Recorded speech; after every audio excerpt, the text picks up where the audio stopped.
this is what you need to do to import footage that someone else has filmed. You need to usually create a new library, which I recommend, instead of cluttering up a one library with dozens of different projects. It just takes so long to kind of sift through it. So we're starting a new library, and I'm going to call it Memorial. You're setting up, you want to come over here to the other side and make sure that you have set up everything correctly. You're never using the library. I'm selecting this drive.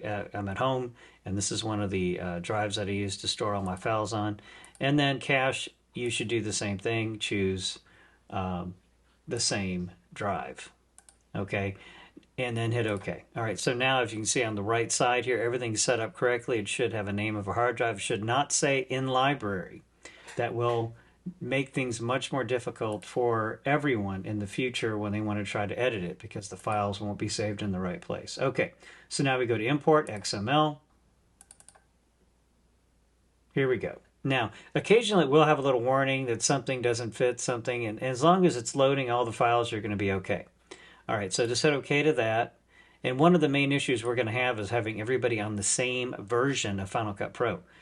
Just yesterday, this version came out 10.6.8, and that might cause problems with different versions of XML. XML is simply stated as sort of a outline of what files are included in the edit, and it tells the computer, tells Final Cut Pro, that you used a certain portion of each file.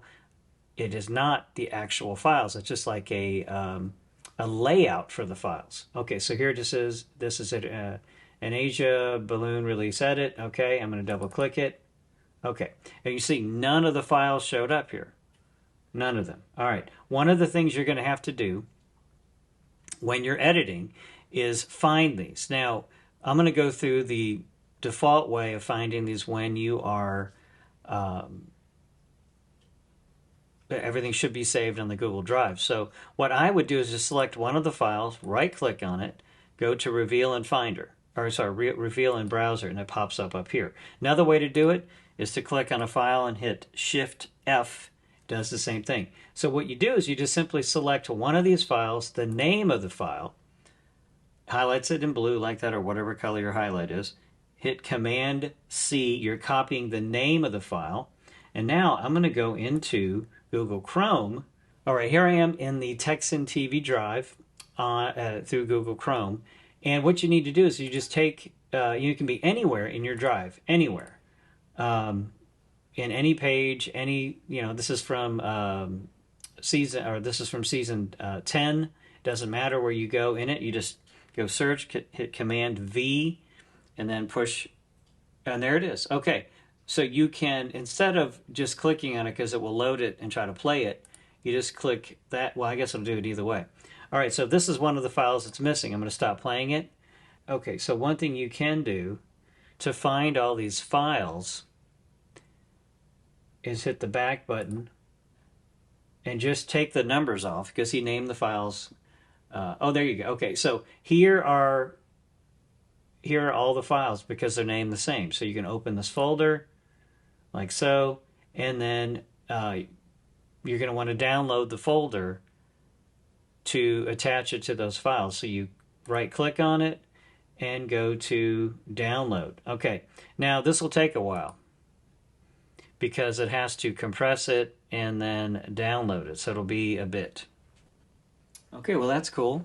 Now it's zipping it and downloading. It shows up in the bottom left corner of your screen, as you can see there, and it gives you, the amount of time it takes, whatever. It should put it in your downloads folder. Now, sometimes when it's downloading or about to, it'll ask you where you want it, and just set default to downloads folder, or, you could set it as a Texan TV folder or something. All right, so once this is done, it's going to decompress it. I'm going to go to that folder now in the Finder, which I've got a lot of different things here, but here's my downloads folder, and here it is downloading. All right, and it's going to, I had it set, I always do this. Always open files of this type. Okay, you can do that, or just open when done if you don't want to open anything or everything this way. So you can just click this and it will open it when it's done. And it's moving pretty fast. I believe it's about 1.5 gigs of content. Okay, now that it's done, it's going to decompress it and open it in your downloads folder. Now what I'd recommend that you do, unless you're linking to this folder, to the downloads folder every time when you're editing, you're better off taking it and dragging it to the appropriate folder. Like for this example would be season 11. And I'm just going to drop it in there because I did a shortcut for it. You can see it's putting it here. And this is other stuff that's in the season 11 folder that's on my drive. This is not on Google Drive. This is on the hard drive of the computer I'm working on. All right, so now that I've got that, I'm going to switch back to Final Cut Pro. And you can see all those files are still missing. Hit select all, highlights all of them, as you can see. Go up to the right here and go to File, Relink Files, Original Media. All right, now here's a list of everything that's missing.